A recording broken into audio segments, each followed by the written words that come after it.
Everyone. Good morning, everybody, and thank you for joining us today. So, as you can see, we're all on Zoom today. EMSA did have a power outage earlier, and so we did shift everything to Zoom. So, welcome to everyone joining us today. So, hopefully, everyone is staying safe with the strange weather we were having last night. So, hopefully, you're all staying safe today. Okay, so again, welcome to our December meeting, PAC meeting. So just to remind you of the format of today's meeting, from 10 to 11:30 is our general PAC meeting, and then right afterwards we will have Rick Palmer talk to us about the athletic and co-curricular program. So we hope you'll stay to listen to him as well. He's got some great information to share with everyone. So first off, I would like to welcome Dr. Comfort Akwaji Anderson to give us updates from the principal's office. So Dr. Comfort, are you available? Yes, I'm right here. Can everyone hear me? Yes. Okay, good. All right, good morning, everyone. We've had an exciting morning. I'm sure you saw the emails from us, but everything is calmed down now, so I'm glad. A few things. I'll start with graduation. The deadline to submit the cap and gown orders, of course, is directly to Herb Jones, is December 15th. So thus far, we have 146 seniors who have not placed their order. So we have a lot of seniors who have not done that yet. I want to remind everyone that a late fee will be assessed by Herb Jones for orders that are placed after the deadline. So please, please, please help the kids get their orders in. Senior parents will receive an email, which would include a form for diploma name. So diploma name verification, that'll be coming this upcoming week. No action is required if the student's name listed in the form that we will be sending. You know, if the name on there is, you know, is their official name, that's fine. But I would like for you to note that the verification of change requested will be required, you know, for documentation if a student wants to change their legal name. So we will put all of this information in the email that will be coming. Intersection schedules are being developed, and students and families will receive the schedules by final exam week. So as a reminder, intersection will be fully online, and students will not return to campus until after intersection. And again, we'll send correspondence out to reinforce that. Faculty report fall semester filling grades by noon on December 23rd. So faculty will email the student and family in these cases. You know, it's not everyone will get the email, but if students are failing or have failing grades, the faculty will send emails directly to the student and families. And then they'll copy my office, of course. All other grades are not due until January 11th, 2022. The principal's office will send academic probation and academic dismissal letters per the policy noted in the student parent handbook by the end of the day on December 23rd. And again, that would detail what students need to do and things like that. So those are the few updates that I had for today. And of course, as always, if you have questions, I'll be more than happy to answer those later. Or now, depending on what you like to do, Maria. Okay, thank you, Dr. Comfort. So if anybody would like to present any questions to Dr. Akwaji Anderson right now, feel free to either do so in the chat or unmute and ask your questions. Yep. Otherwise, we will have time at the end of the call as well to ask questions. And I'll be getting off. Sorry, I'll be ahead. leaving at about 10 o'clock. So, I mean, 10 o'clock. I'll be leaving a little early at 11 o'clock. So yes, if you have questions, please let me know so I can respond to those before I leave. Yeah. Thank you very much. And you can always put it in the chat for anybody that's on the call right now. Yep. So thank you. And Also, forgot to remind everybody that this meeting is being recorded, and we will be sharing the recordings of the meetings as well as the slide deck this coming week. Okay. So next, next is me, my update. So you'll be hearing from the rest of our exec board and committee chairs for some of the other things that we have going on this past month. But one thing that has launched is our updated PAC website. So just wanted to share with you some of the things that are on there. And this is a work in progress, so we do value feedback. So if you have suggestions on things you would like to see on there, please feel free to go ahead and reach out to us at info@imsapac.org and let us know. So first thing, when you go on the PAC website, and here you'll see that there's a QR code as well as the link to the website. And also if you are on IMSA's website, you can also find it through there as well. On the home page, it's got all of that, and then our navigation bars on the side that show you the different categories that are available. And then also right on the home page, we have a calendar that is a consolidated calendar. So it incorporates not only PAC events, but our parent volunteers on the tech team, as well as Jen Mock and myself, will add things to here as we see things coming through on the different emails from IMSA. So we are trying to create a space where parents can find those different things that are going on. Again, if you find that there's events that you think should be added to this calendar, please feel free to let us know. And then when you go to the navigation bar as well, you will be able to get the contact information under Contact Us, and underneath each committee as to how to contact the different members of the PAC and the different committees.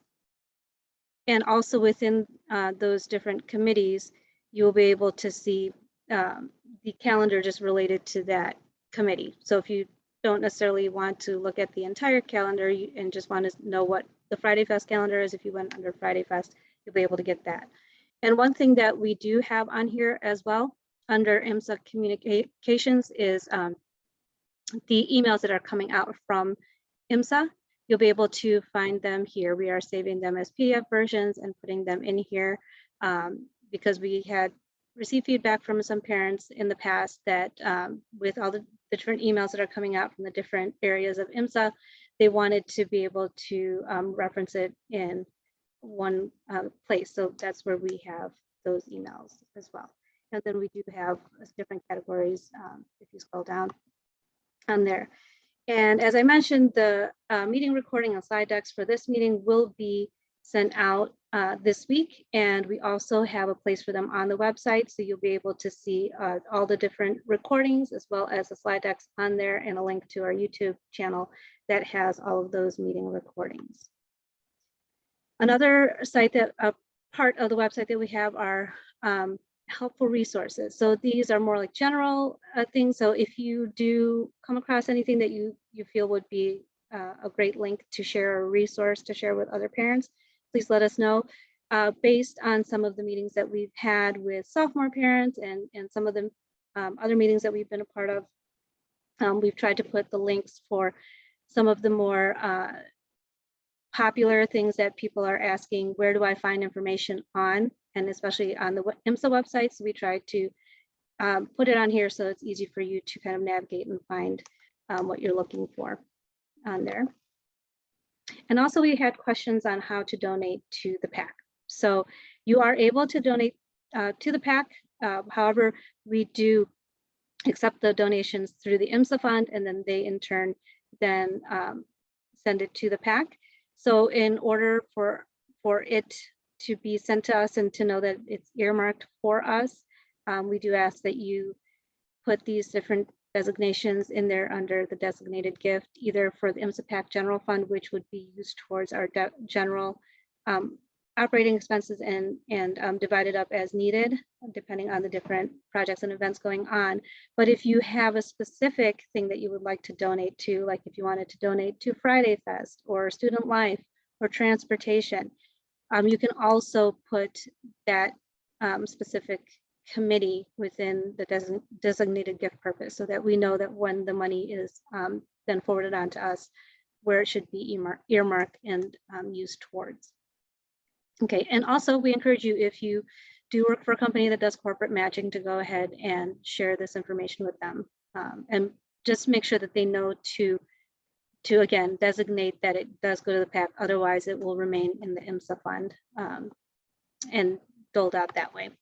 Okay. Oh, and one last thing, I wanted to actually share what the live website looks like so that you can kind of get a feel. So this is the home page, and here again under the IMSA PAC calendar, you can look at it on an agenda, like a list view, week or month. So when you see the month one, you'll see in different colors the different calendars that are available. But what you can do is, if you wanted to add an event to your own personal calendar, all you have to do is click on that, and then you'll have the ability to copy to your calendar. And that usually has all the information you'll need for the different things that are going on that calendar. Okay, and let me go back to the slides, but does anybody have any questions so far on the website? Okay. Next, we have Jen Muck, our secretary.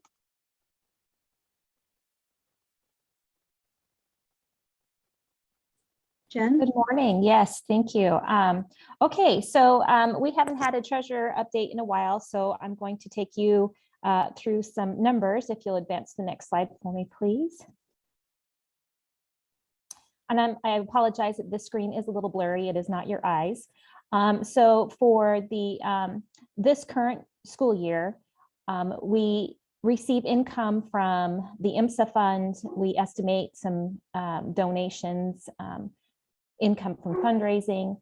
We do sell bus tickets just to those students who are actually utilizing the bus. Senior banquet tickets we sell based on the attendance at the senior banquet. We had some money sitting in some accounts that we had a couple of checking accounts that we decided to consolidate. So this is the budget for this year. We estimate that, you know, we'll run about 110,000 through the IMSA PAC fund this year. So right now, we've received all the money that we think we will be able to get from the IMSA fund. So we're maxed out on those, that funding for this year. We've already received those donations from the IMSA fund. And then we do anticipate doing some type of fundraising this year. Hopefully we will be able to sell either stickers, car stickers, or magnets this year to parents, families, students, friends for IMSA. So if you'll go to the next slide for me.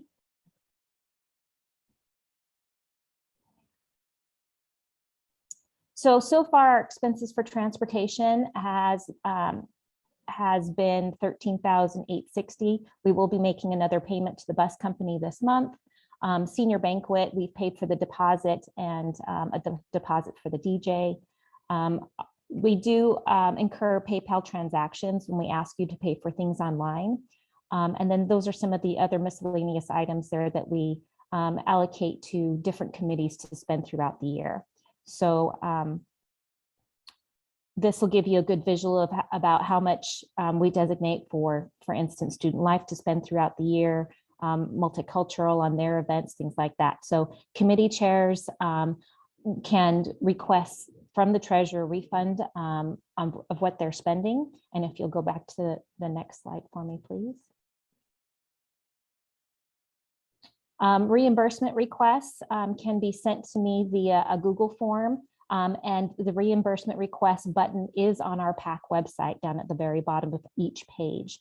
So if you are not a part of, let me rephrase that, if you are not a committee chair, you will need to make sure that the committee chair knows that you're requesting reimbursement because they will need to approve that request before I reimburse you. So committee chairs can send in a reimbursement request and we can get that reimbursement to them fairly quickly. But if you are not a committee chairperson, you need to make sure that that committee approves your spending before you send me a request for a refund or a reimbursement. If you'll go to the next slide for me, please. So as of November, our checking account was $52,229. Our reserves were about 23,000 for a total of 75,000. Our expenses this month were 12,760. Our income was 11,767. So you can see that, the PAC is working. We are, although it seems that, we're kind of quiet in the background, we are working every day to make sure that the PAC is running smoothly behind the scenes. So if you'll advance to the next screen for me. So this year, we anticipate, so our funding for this year for the PAC bus is complete. But we do anticipate there's going to be a large increase next year. And so we have set up a PAC bus fund to hopefully encourage anyone who is interested in donating to the PAC to help get those students home 6 times a year. So if you have anybody that is interested in donating specifically for a buy a seat campaign, please make sure that you go to the IMSA fund donation page. And when you're designating the money for the buy a seat fund, if you'll put in their PAC bus or something that is identifiable to the PAC bus, those funds will make their way to our account next year. So the downstate bus, in case you don't know, does take students home 6 times a year when the academy is closed. It is completely self-funded. So for instance, the families that are further down south have to bear the burden of paying the larger expense because they're traveling more miles. And really that expense, it could be, upwards of $1,000 each year. So we really want to encourage, if anybody is looking for something to donate to help keep those costs down next year, please remember the buy a seat fund or the PAC bus would be greatly helpful. And if you'll go to the next screen for us. And that's it. Thanks all. If you have any questions, send it to me in the chat. Thank you. Thanks so much, Jen. Okay, next we have Katerina Kazukis, our at-large member, to give an update. Kat? Can everybody hear me? Yes. Yes, good morning, everybody. If you can go to the next slide. This year, we're actually bringing back, or at the beginning of next year, we're going to bring back our junior class of 2023 parent representative meetings. Last year, I was the sophomore parent rep, and because we were virtual, it really made a lot of sense to have a communication vehicle for incoming parents to sort of build a community. And we had stopped that for a while. I feel that there's been enough momentum going that maybe at this point we can piggyback on Pihu Swain, who's been our sophomore parent rep this year and is doing an awesome job. So I thought, let's start these again. We're going to be holding them only twice a month, the 2nd and the 4th Thursday evening from 7 to 8. If you can go to the next slide. And I guess for the junior parents, the reason that we reviewed looking at reinstating them was really to provide a communication forum amongst the parents, particularly for the juniors. And the goal is to really have total parent participation. So if you're able to attend, whether it's once a month or twice a month, and even if you can't, my intention is to really write up what the meeting was about and send out to that class a lot of the notes and a lot of what we discussed. It's also to offer an opportunity for engagement and to really tailor some of the needs that as a junior class parent you might have that you would either like addressed, whether it's to have a speaker come talk to us, whether it's for us to really talk about the college process and things that are definitely in the parent realm to support some of the other resources that the IMSA community and administration are actually doing for us. If you can go to the next slide. So again, these are the meeting dates. The Zoom link that I'm using is going to be the same one that our sophomore parent rep had created and was used last year. So if you're either zooming in or dialing in, that's the information. And again, Jen has been kind enough to update the parent calendar on the PAC website. So if you're perusing and you have a moment, you'll see that the links are there for every 2nd and 4th Thursday through the end of the year. If you can go to the next slide. And then the other thing that I wanted to talk about, so in the at-large position, there's an opportunity to really do some things that may be outside of what the traditional committees do and maybe explore or think about how to supplement some of that stuff and maybe start some new momentum in some areas that might be of interest to parents. So one of the things that had come up last month was something that might be called a parent pantry or a snack shack. And that project really came out of the idea that the kids stay up late. The dining, of course, just like at home, is over at 7:15, and giving them some options. And it's also something that really is going to take away the necessity for parents to either drop off or kids to order in. It's going to be a community situation where we donate, and then kids can basically help themselves to things as they're, working through the week or on weekend. And Katie was kind enough to tell us that there is a forum that includes the students. So hopefully this month later, we're going to be meeting with them or dropping into that meeting. If you guys have any ideas that might lend to that, one of the things that came up the other day at the academic committee meeting was possibly doing something that's going to include stuff that's more perishable. That's going to be a little bit more organic and fresh. Again, that is an issue just because we don't want to end up putting either our students, our RCs, or our administration in a situation where they're having to clean out refrigerators or do anything like that. And I don't know that we have the space for it. So the concept might be that if there's a community garden in the area that will do donations, and they will be on a weekly limited basis. Again, this is just something that's a brainstorm and an innovation. So if you have any suggestions, would like to participate or contribute to any of that thought process, please feel free to email me. The other thing that had kind of come up as we discussed some of the things is trying to figure out, our parents are great resources for a lot of things. And of course you do a lot for the kids, but if there's really a way for us to have a community storage area of what things your skills are, what kinds of resources you might have. So it might be that you have access to some legal assistance or tax accounting for the PAC or some other situation. So I'm building a Google inventory thing that would be sent out to parents, again, voluntary, that basically allows you to give us an idea of what kinds of skills you have that you might either have time or ability to give us if we ever have a need. And then the last thing is Kyle and I have been working on updating the bylaws. It's been coming along, and the goal is to really rewrite them in a manner that is reflective of the most current IMSA PAC that we have and allow us to work within those guidelines.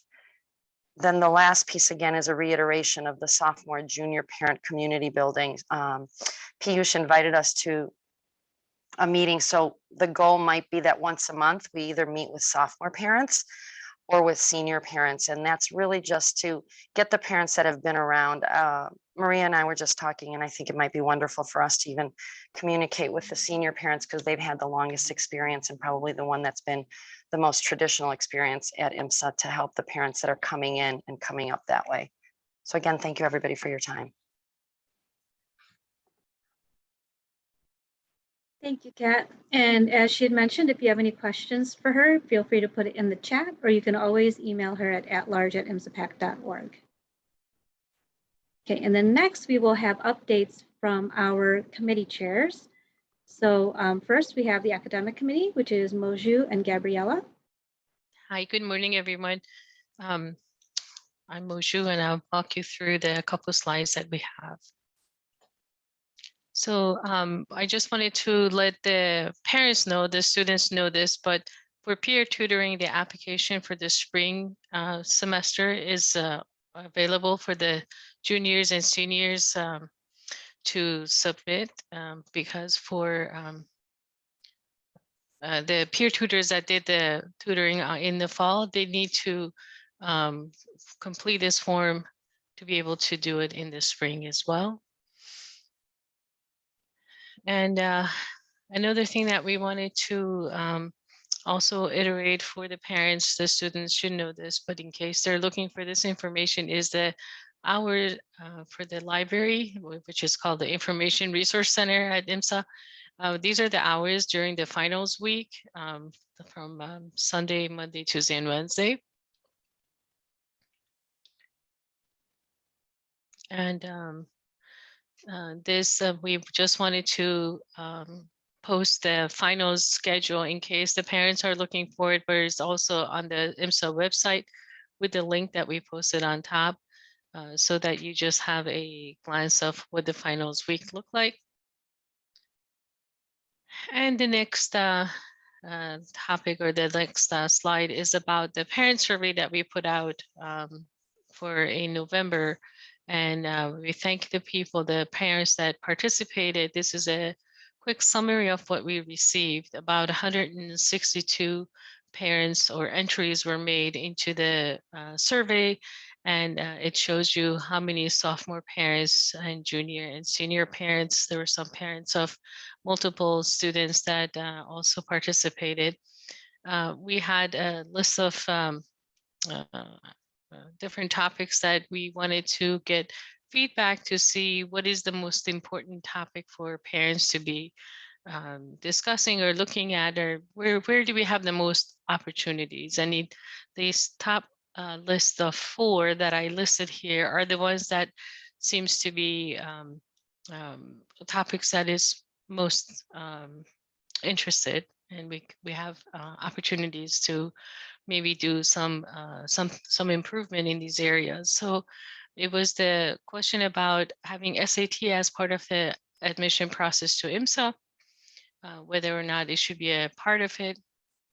It was the issue with, not an issue, but the topic about moving and learning program. A lot of parents chimed in with their opinion on that. The topics of foreign languages and how it's being administered, and some people have ideas about it. And then the last one is the idea of CWRA test versus SAT for the measurement of students' improvement. Other topics that we also talk about or ask questions about was in general about AP exams, SIR program, grading policy, use of Facebook for means of communication among the students and the community. In general, what I wanted to mention was that it seemed like, so we have done very high level analysis. So as a group, we're going to take each one of these areas where people have these suggestions and kind of categorize it, and then bring it up to the faculty, to the administration, and start a conversation about that and bring up these ideas for consideration. But in general, I have to let you know that it seemed like 2/3 of the parents that took the survey were satisfied and happy, or not having any additional opinion about these topics. But this is about the 1/3 of the population from this survey were the ones that had an opinion and wanted to share to make IMSA a better community for all. So again, thanks for the parents who participated. We have talked with the administration about this survey, and they're aware of the topics that we're requesting parents for their opinion.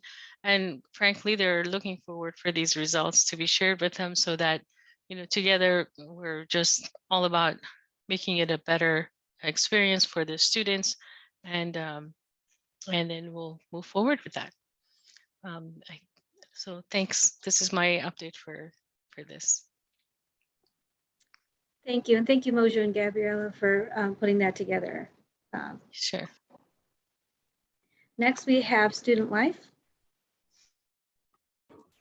Hi, this is Susan. Sorry, I'm in my car, so it might be a bit hard to hear me. First of all, I wanted to thank all the parents that helped out with the fall feasts for the different halls.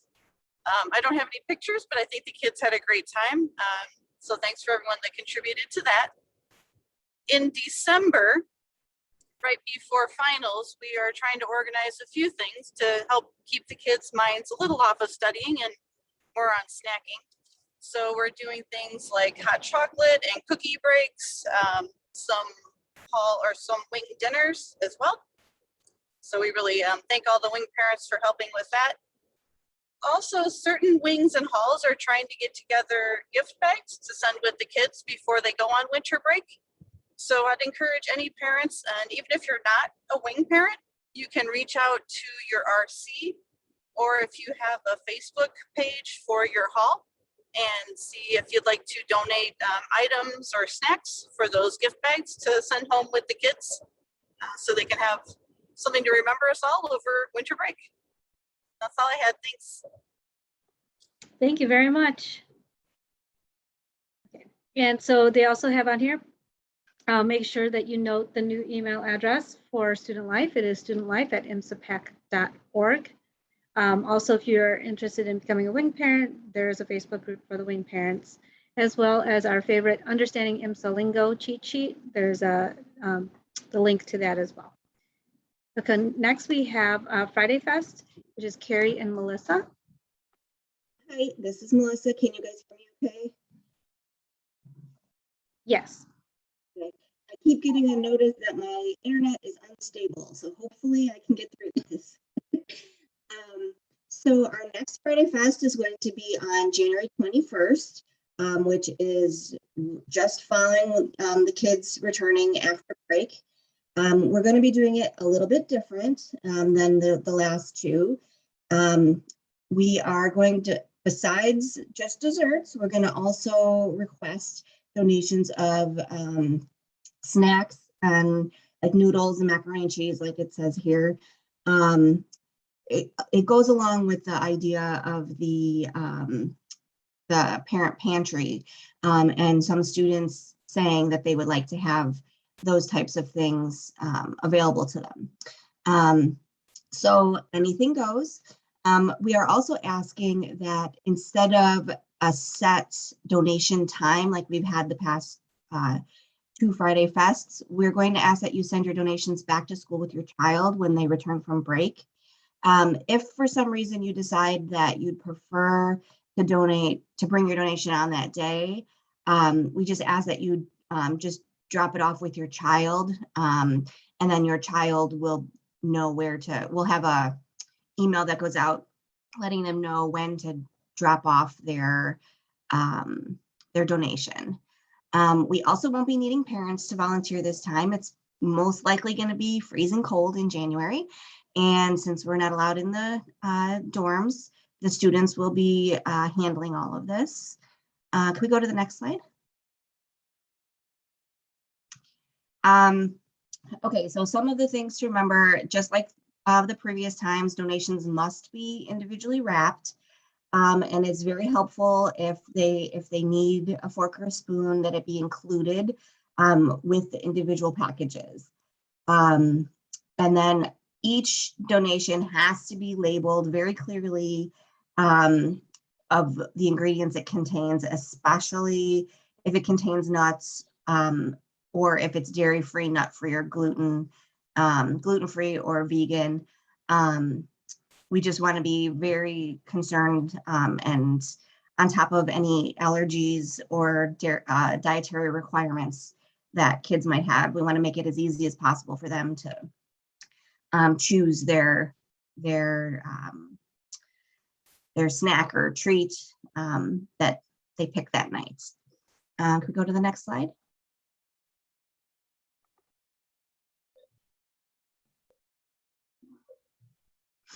Okay, so these are just some pictures of suggestions of things you can donate. Just again, individually packaged, and you will be receiving, parents will be receiving an email with a sign up for the Sign Up Genius, where you can sign up and let us know what you are donating, and it'll be clearly delineated how like the number of donations and number of students. There will also be a Sign Up Genius going out to students to sign up to volunteer. So that'll all be coming out probably the beginning of January. If anybody has any questions, I can try to answer. Otherwise, that's all I have. Yeah, I had a question about this pantry. My understanding, I mean, it's a great idea to have stuff there for the kids. My understanding was that part of the reason this is getting created is because of the issues with food service. So I just had a question more related to that. Like at the sophomore meeting, it was mentioned that I'm not sure if it's Dana or someone else at IMSA that meets with Lexington. And someone mentioned that there's a meeting between IMSA and Lexington every week or every month. One is, so I was wondering how frequent is that, and what's the summary of those conversations? Because it was really weird to know that IMSA and Lexington are talking, and then the parents were parents and kids are so concerned about the lack of the quality. So if you don't mind, I'm going to jump in real quick because Dana Gannett is with us today and she will be giving updates for student affairs. So that'll be a little later in the meeting. So if you wouldn't mind if we. Sure, sorry. Oh, no, no problem at all. But I just wanted to let you know that she is in the meeting. So she may be able to answer some of those questions when she's speaking, if that's okay. Great, thank you. You're welcome.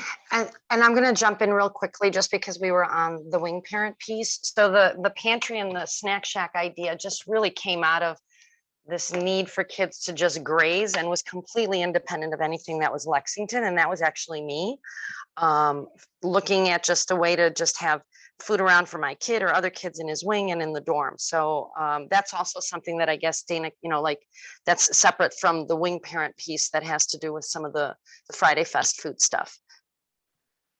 Thanks. Okay, great. So it sounds like our kids will have some wonderful snacks.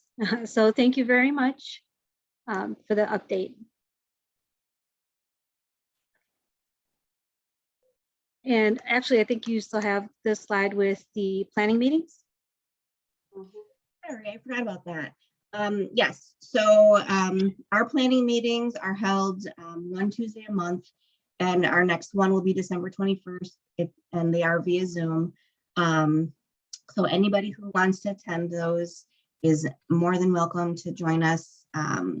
So for the December 21st meeting, we will be discussing like logistics and then finalizing logistics in the January meeting. But yes, feel free to join us at our planning meetings.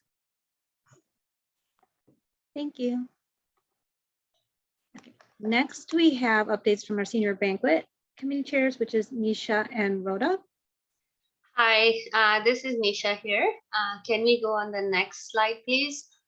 I just want to mention that there is a lot of exciting things happening in senior banquet committee.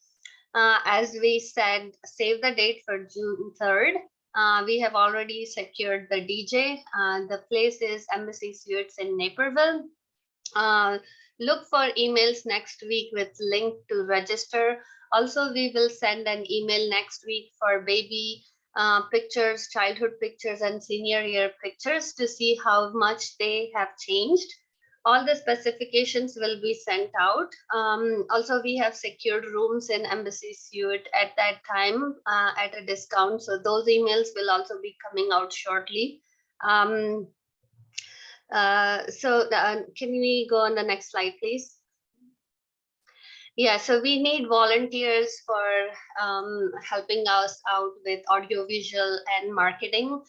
We are also building an FAQ. There will be bi-weekly meetings for preparation from next month. So all those information will be on the IMSA PAC website, and it'll be updated frequently. So we will definitely need volunteers to come out and help us. Our email address is seniorbanquet@imsapac.org. So please do help us out.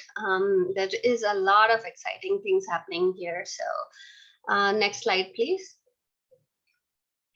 And if you have any questions, do send it to us. We will try to answer any of your questions.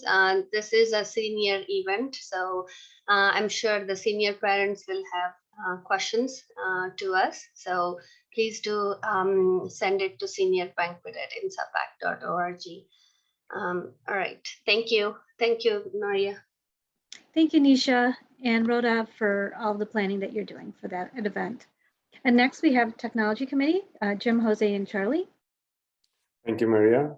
So here in our Technology Committee, we have Jim, Jose, and me. And we have been working to set up our Zoom calls and also in person. So today we were supposed to do it, but because of the power outage, we're not able to do it, and we're able to do the Zoom one. And as Maria mentioned, we have this new PAC website. Please, everyone, have a look at it. And since it is hosted and maintained by the PAC, it makes it much more easier to update the calendar and make frequent updates. And thanks to the folks who were at IMSA who helped us with this, and also to Jen who set this up. And also we have this new email address, PAC email address. So if folks who are using the old email address, please, you need to change it to the new one. Maria, if you go to the next slide. So these are the folks who have not logged into the new one. If you look at it, all have imsapac.org and pending accounts for migration. We have region 4, 10, 7, 9, 8, 2, 6.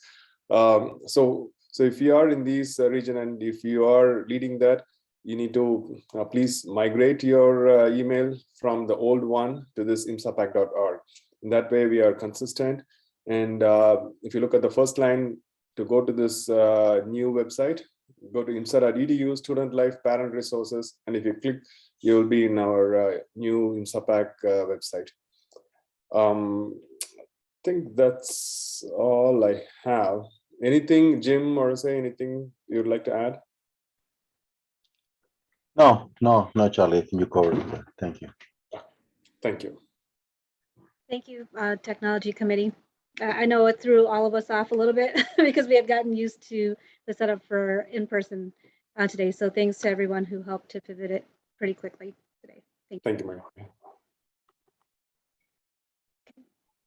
And here's also the link to the PAC official Facebook group for those who are interested in joining. That's also maintained by the Technology Committee. Next, we have transportation, Abhijit, Jill, and Kate.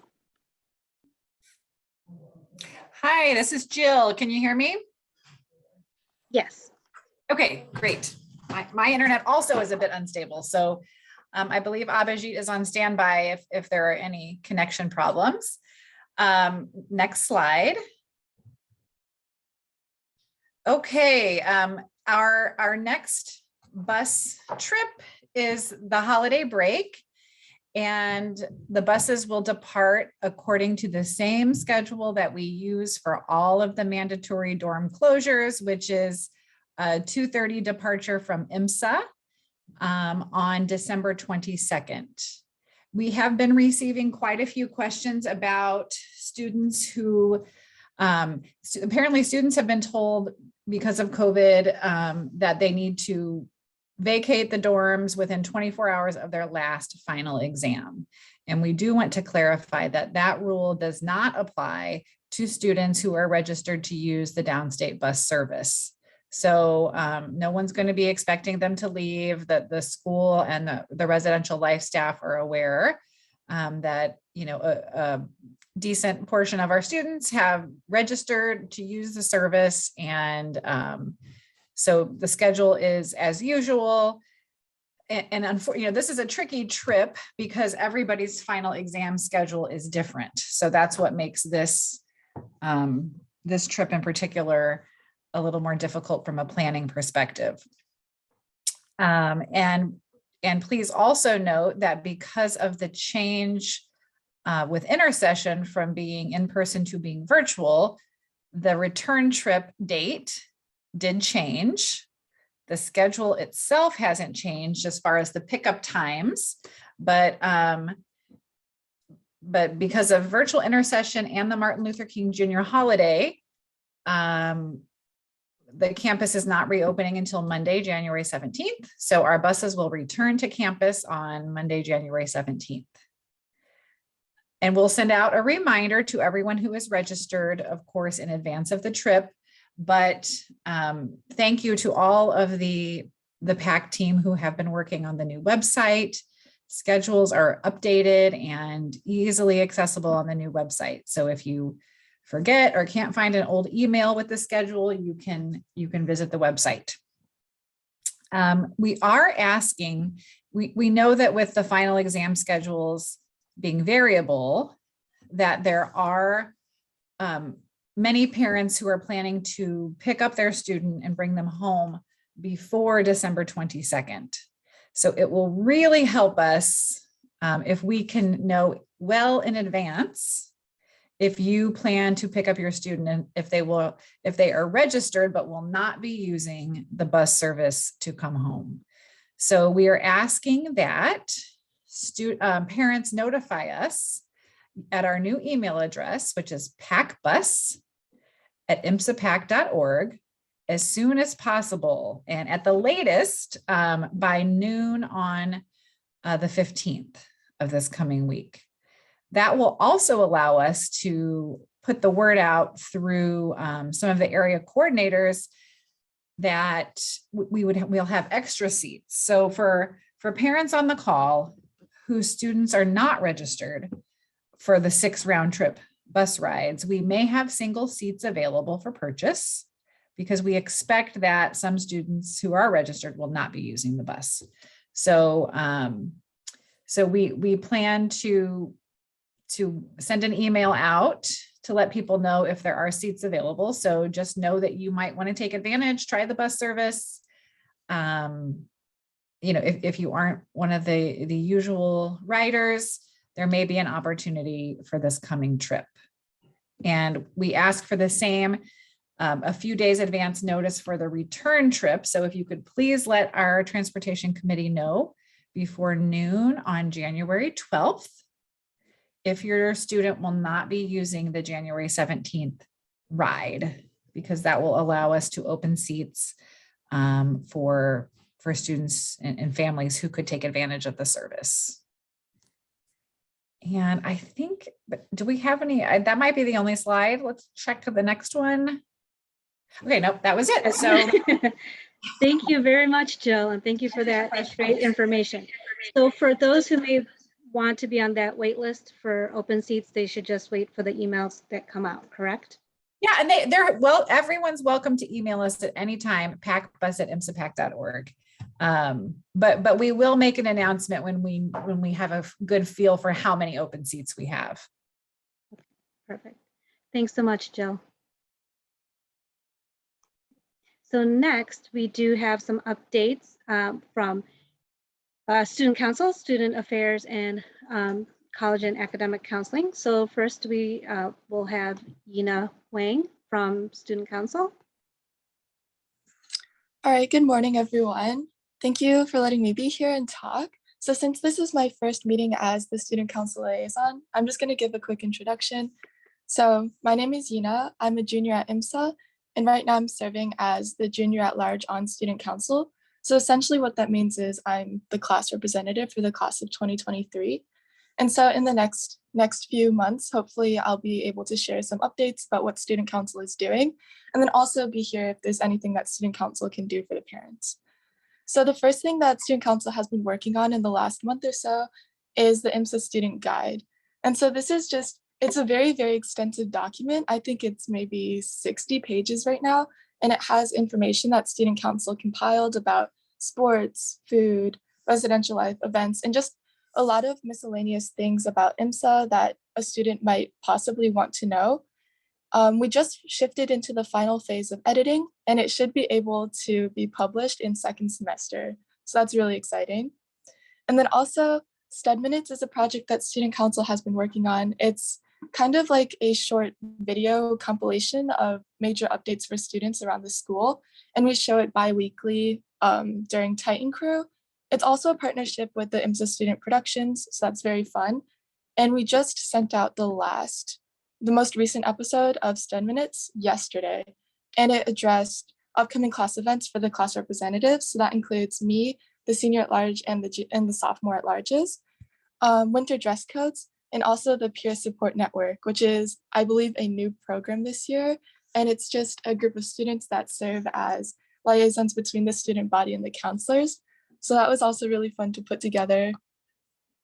Student Council's Alumni Reach Out program just held a recent event as a collaboration with SKIA, which is another organization on campus that stands for the Student Committee for IMSA Advancement. And that was also really popular. They invited a few alumni to talk about computer science careers. And then lastly, this coming Monday, there's going to be a stress relief pop-up event. So this is going to be part of the Mental Health Monday project under the Mental Health Initiative. And it's just going to be a fun way to let students potentially win stress balls or pop-its or other stress toys as just a way to relax as we're getting ready for finals. So yeah, that's all I have for today, but thank you. And I'm really excited to be here. Thank you for all of those great updates. So, I do have a question for you. For that student guide, once it's published, is it going to be published on the website? Is it something that parents will be able to also view? Yeah, we're hoping to publish it on the Student Council website as it gets revamped. And then also we'll be sending it out through email. So also to the parents chain. Wonderful, thank you. Does anybody have any questions for her? Well, thank you and welcome. And so next we have Dana Gannett. Oh, go ahead. I actually have a question really quickly. I wanted to ask if you could actually just give us some thoughts on what kinds of things would minimize the stress level and how parents can contribute to that, especially for those of us that are parents of juniors that are on campus for the first time. Yeah, I think honestly, there's lots of little things that can be done in terms of relieving stress. So first of all, the snack shack idea I think is brilliant, because I know for me, sometimes I'll miss dinner if I'm studying, and then it's just, how do I get food? And then potentially also the gift bag idea, I think is a really nice way that students will be able to, have a little reward for their studies. In terms of outside things, I feel like also support in distributing resources. So maybe telling students what kind of resources are available for them. I know that lots of students don't really know about like the peer tutors and stuff like that. But yeah. Thank you. That's great. Good luck. Thank you. Thank you.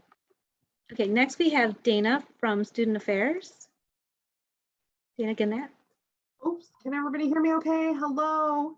Yeah. It's great to be here with all of you. I just want to say thank you so much for having me. And again, as Maria said, I'm the Associate Director of Student Affairs here at IMSA.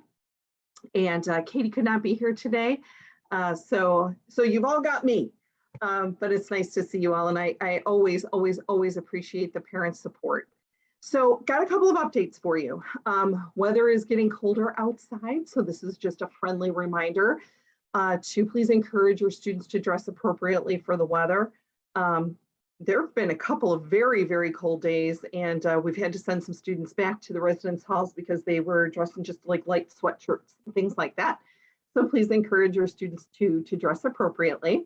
With the colder weather means that students are spending more time inside. So even though they're, at the beginning of the academic year, they were able to utilize the tent and being outside. Being inside means that, students are together a lot more and in closer quarters. And so we've had some individuals that are experiencing that COVID medication fatigue, but we need to continue to make sure that we're keeping that physical distancing. We need to make sure that we are, that our students are wearing their masks, that they're doing the hand washing. So again, this is just a friendly reminder that, please encourage your students to follow all of those health and safety protocols that we have in place, because this is what's helping us stay successful where other schools are having some issues. So I'm very grateful for that. Also, just again, another friendly reminder to have your student report for that weekly testing. We have had some situations where we're tracking down students to come in for that testing. We've got signs all over the place. We've got announcements being made. So please do encourage your students and remind them to come for that weekly testing. We also want to alert you all to the fact that we've seen an increase in some intentional damage to our buildings. And I do believe that we have some pictures. Are you able to work on that, Maria? Yes, okay, perfect. So as you can see, if you don't mind just, progressing through, we've got several pictures. this is again just a friendly reminder that this is our home. This is the home for our students throughout the academic year. This is the home for our professional staff members. And it's really important that we all take care of the space that we're spending our time in. I don't have to tell you, I'm sure that some of the things that are taking place here at IMSA would never happen here at home. And so again, just asking for your support and making sure that we're reminding our students to take care of the place that they're living, to keep it as nice as we possibly can. And I probably also don't have to mention to you that, you know, whenever we have situations of damage, you know, our budget has stayed stagnant for the last several years, but prices have increased for absolutely everything. So we're trying to do more with less. So if we have some intentional damage that we need to take care of, it's becoming, you know, challenging to make sure that we're addressing all of the things that need to be addressed in the building. So please do speak with your parent or your students, excuse me, about this, to make sure that everybody is taking care of the space that we're all living in.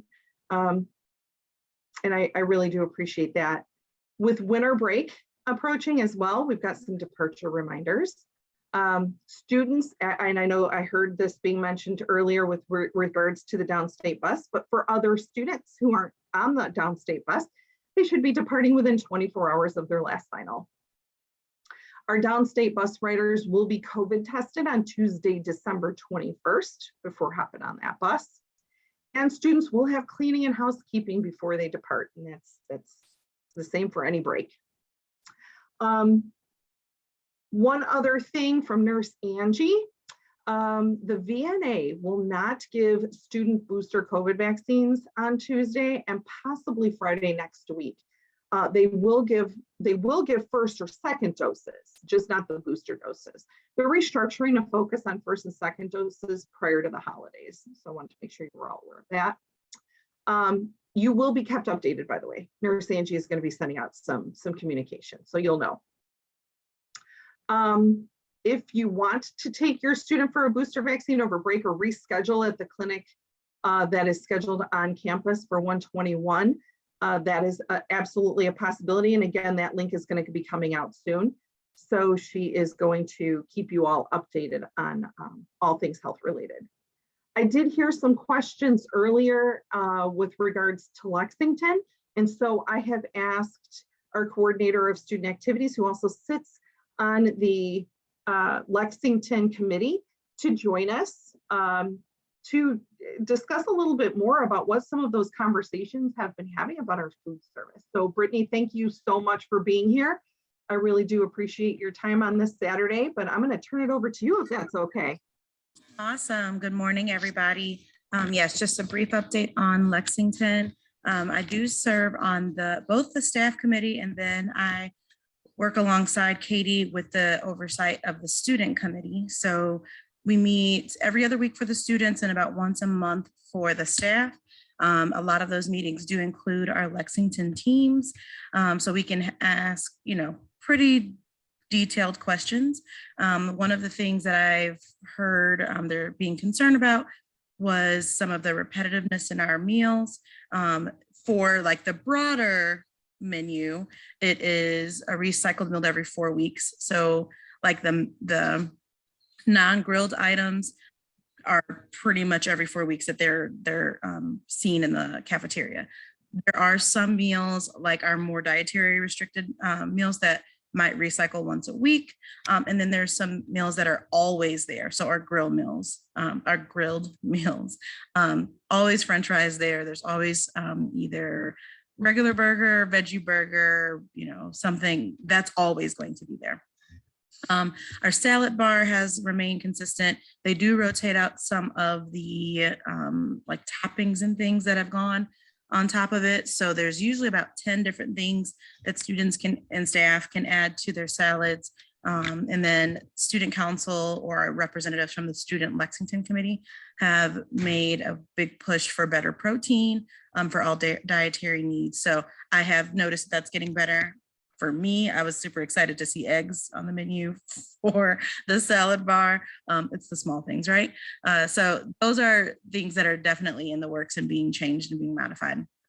Another thing, as far as sustainability goes, we've had a lot of like the prepackaged foods and things for obvious reasons during COVID, and they're moving into more, like I said, sustainable options. So before we had, several milk cartons, now they're bringing in a milk machine. So that's going to actually be, a replacement, and it's going to be better for our environment. The students have requested like the additive sauces and things. So that's been there for a couple of months, and student council has done a really good job of now adding what is going to be a spice rack. I think the materials came in this week. So the spice rack will actually go up for the students next week.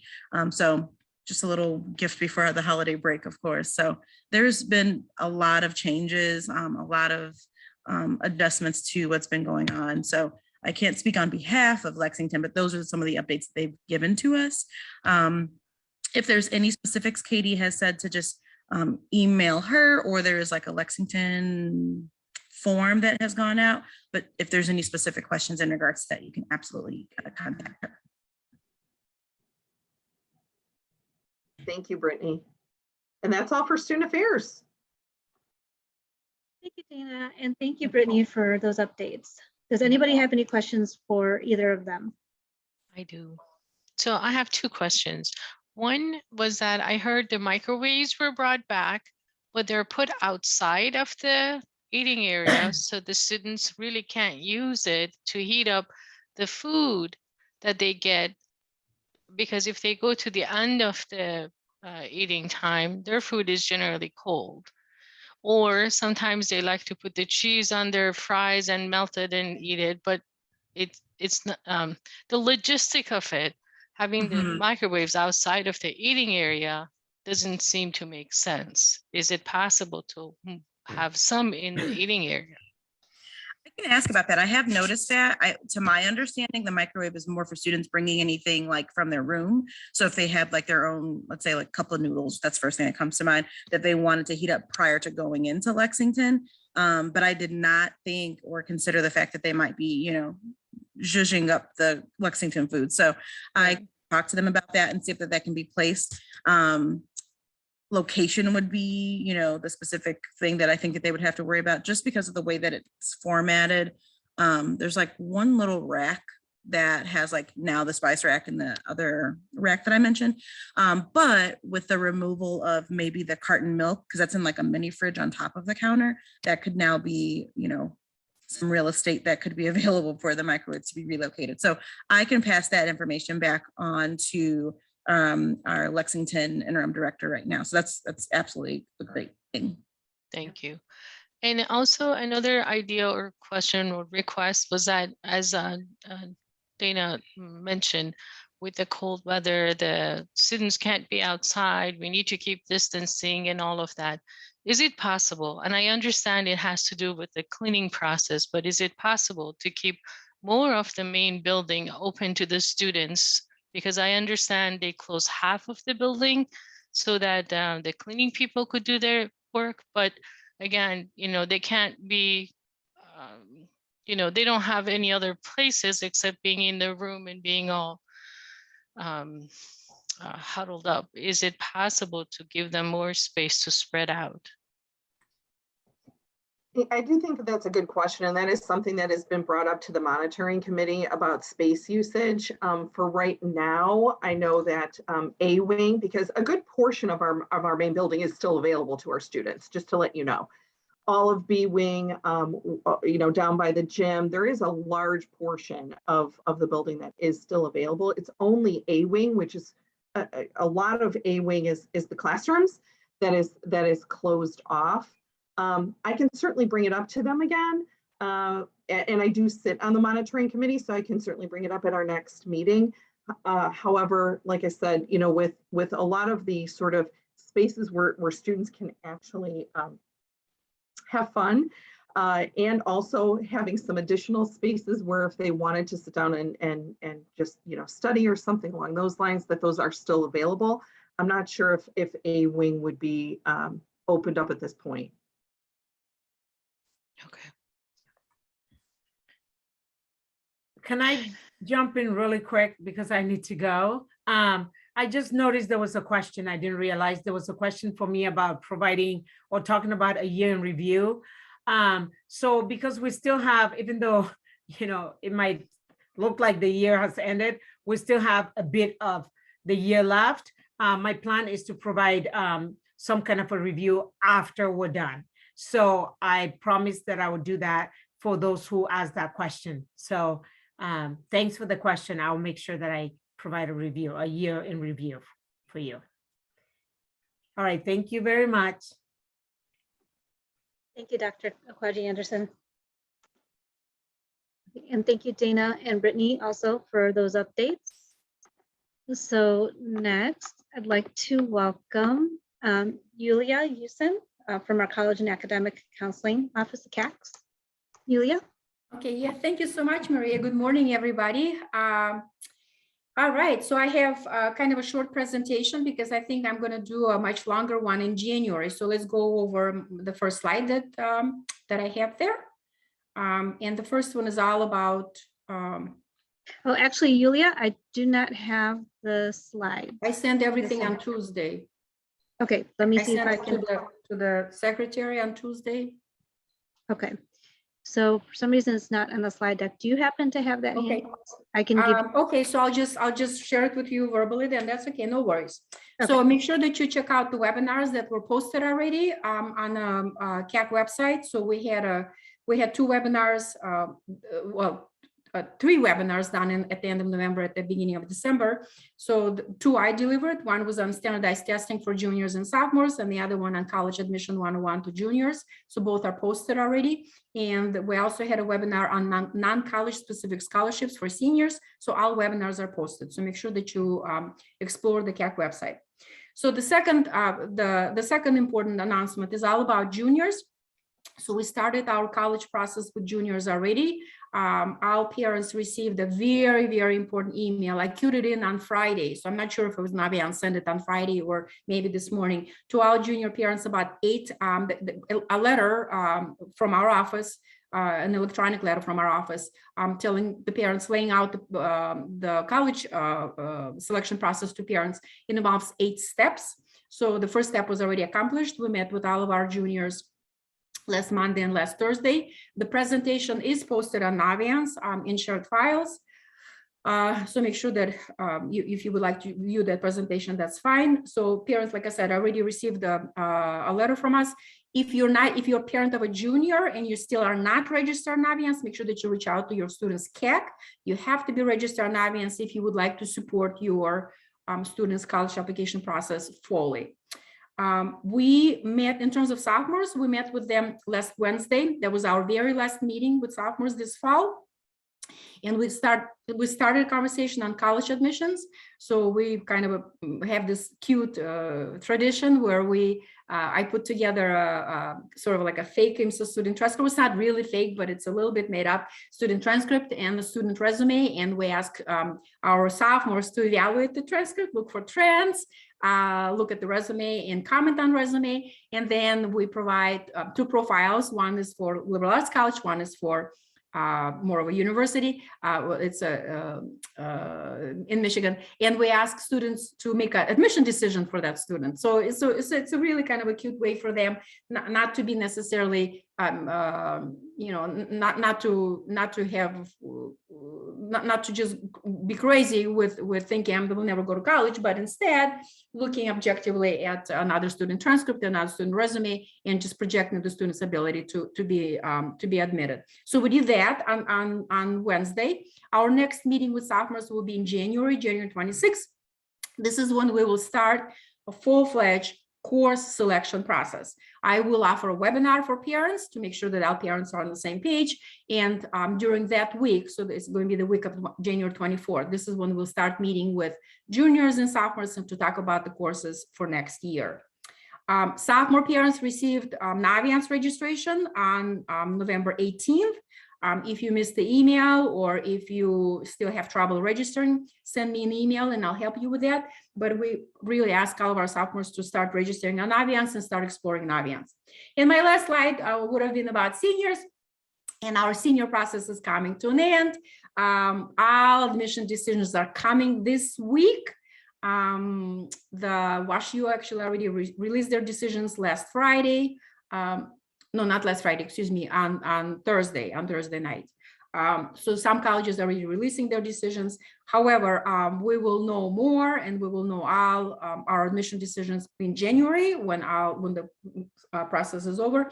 So I was thinking about maybe doing a little bit longer presentation, and then during January PAC, where I will share with you the admission statistics for the class of 2022, the early admission statistics for the class of 2022.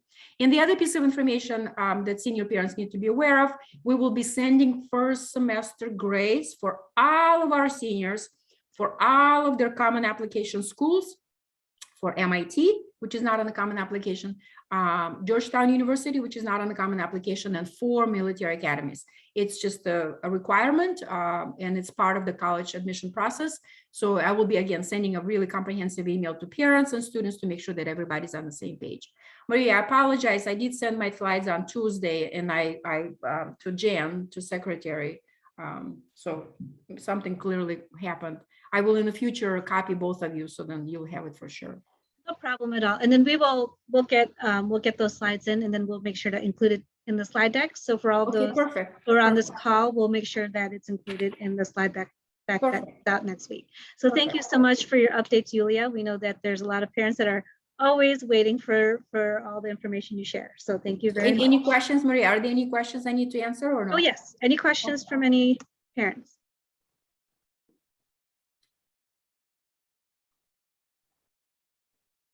So Yulia, again, if you could just cover real quick for the parents of juniors, and things that we have to prepare for that meeting, that email is going out soon, So the right? email, so I queued it in on Naviance. So remember, Naviance is kind of like a third platform. So we control it, but not too much.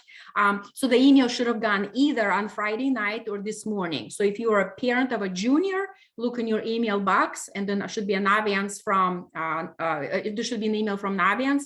And I think the subject is college selection process for the class of 2023. Super important email. Yes, thank you very much. You are very welcome. Everybody have a wonderful weekend. Thank you so much for having me. I will see you all in January with a little bit longer presentation. Thank you, Yulia. Thank you, thank you, thank you.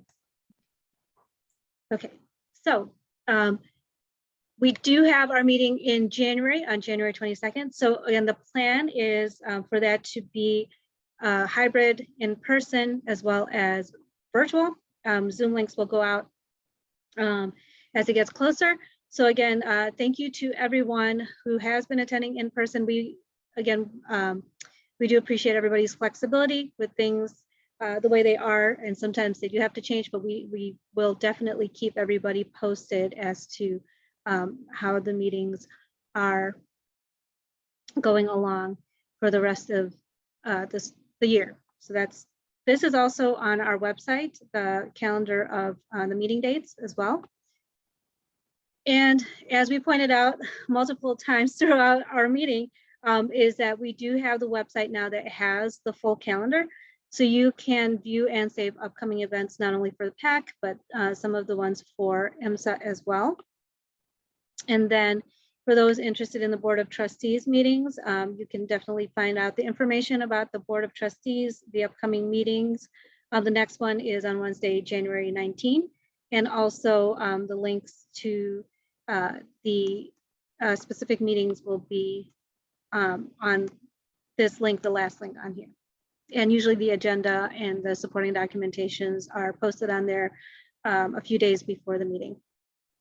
Okay, and then also, as many have pointed out, we are transitioning everybody over to an imsapac.org email address. So you can contact the general email, which is info@imsapac.org, if you have any questions for either anything that we've talked about today, because we will be glad to pass along any of that information to the appropriate people. If you have a question, you just don't know who it should go to, feel free to email us and we'll pass that along for you.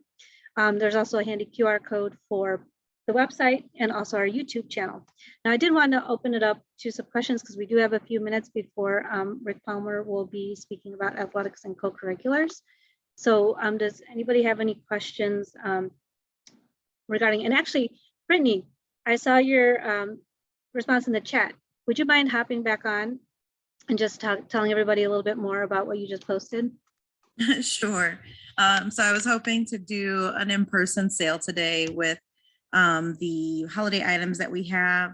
So I did post this morning, I believe, on the PAC page, our awesome ugly sweater shirts. So they are shirts, they're just long sleeve shirts, but they have the ugly sweater print with our IMSA logo in it, and our onion on there is what the students call it, at least. So that is super cute. We have it in red and navy blue. You know, we haven't sold any yet, so all sizes are currently available. Our hope was to get it to parents today and then students and staff throughout the week. So it will go to students and staff. They're $20. We have ornaments, so they're like a sparkly blue, navy blue, and then they have IMSA on it. Everything has the IMSA logo. Brittany, did you post the pictures anywhere that you can see since you didn't go to IMSA today? I've been posting some random pictures in the PAC page, but I will do posts that will have all of the items in there so that we can all see. But yeah, so there's an ornament. There is a black pop socket that has the IMSA logo in white. We have, I'm missing one thing. I've forgotten already, but there's, a water bottle. So we have a royal blue IMSA water bottle that has the logo in white.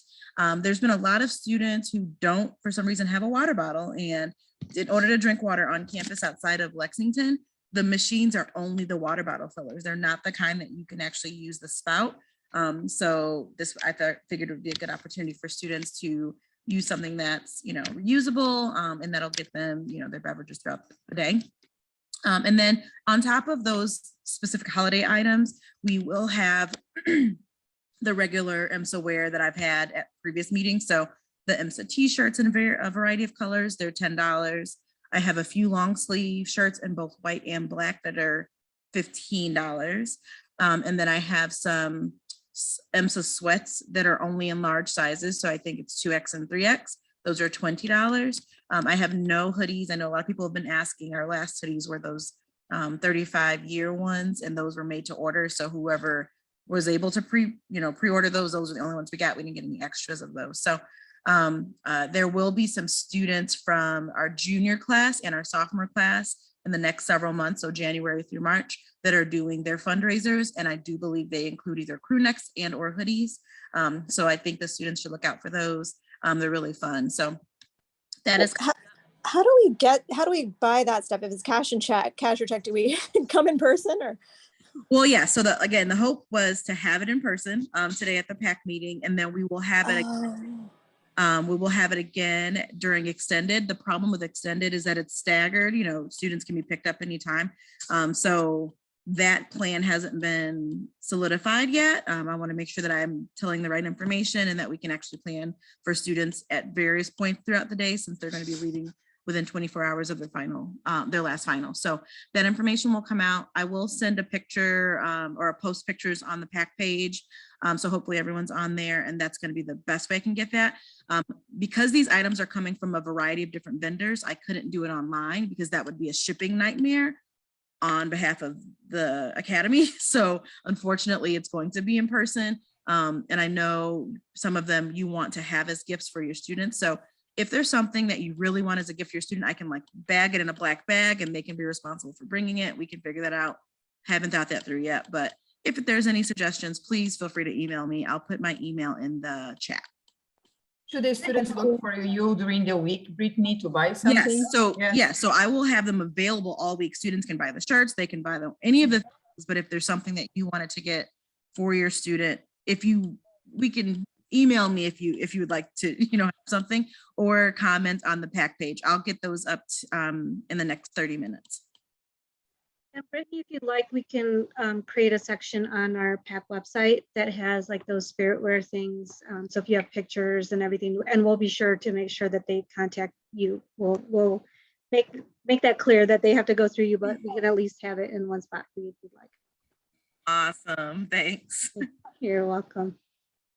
Okay, does anybody have any other questions for anybody else on the call? And as Jen had brought up, we are also looking into some PAC type of things to sell throughout the year too. So if you have any suggestions for that parent specific type of gear or clings, things like that, let us know.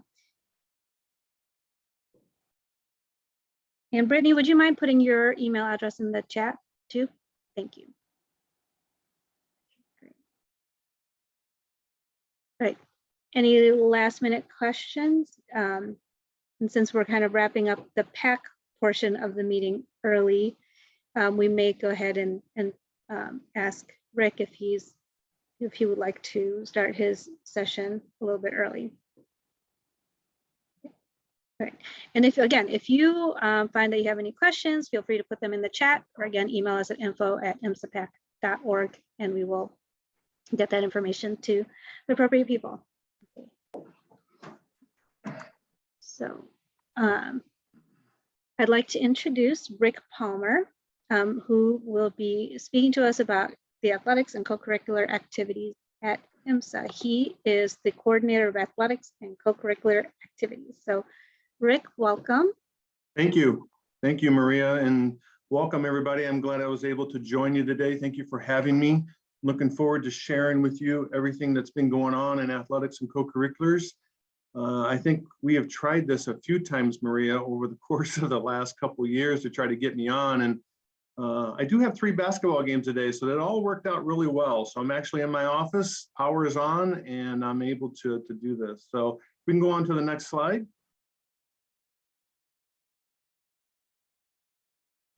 I want to show you a couple of quotes that I have up here.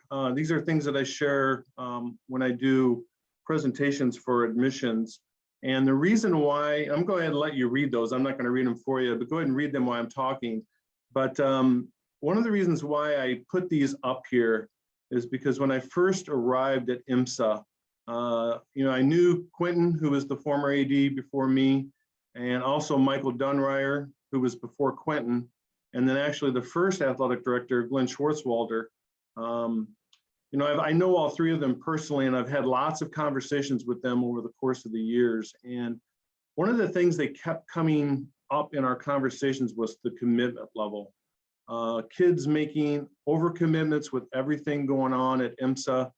And I felt like my job coming in 4 years ago was to try to get the students to understand that to be involved is really, really important, but to be overly involved can be detrimental to everybody.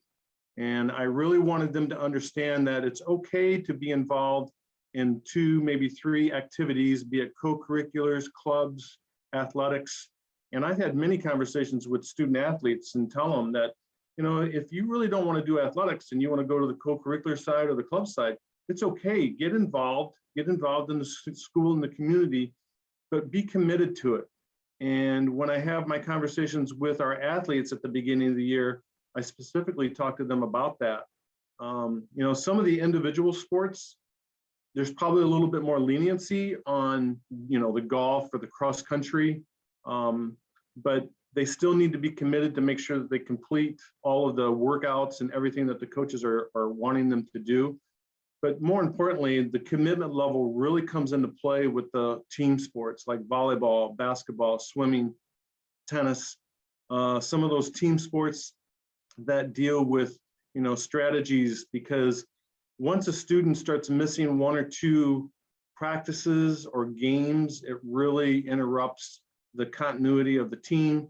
So I really, really wanted students, and I continue to talk to students about this, about the commitment level, making sure that they're committed to the team, because it has a big impact on the coaches, their teammates, even me when it comes to scheduling, making sure that we have enough to participate in an activity or an event.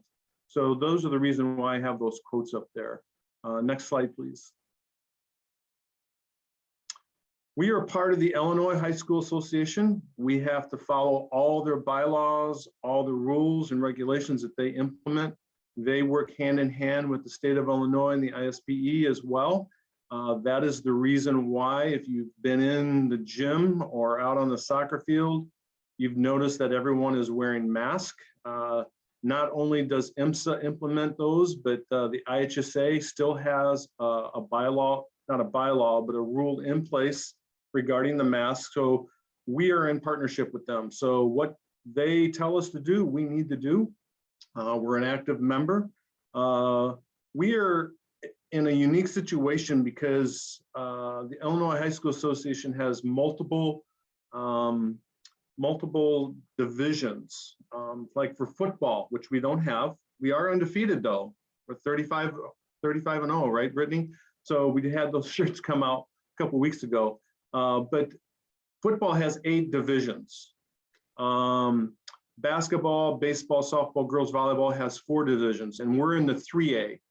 And how that works is they take the population of our student body, and with us being a private, not a private, but I guess we are kind of a private school. We're a non-boundaried school, I should say. That's how it's defined. We're a non-boundaried school. They also apply a 1.65 multiplier to our enrollment. And then to add on to that, they also add a freshman class, even though we don't have a freshman class. So that's the reason why we're in the 3A division for those sports.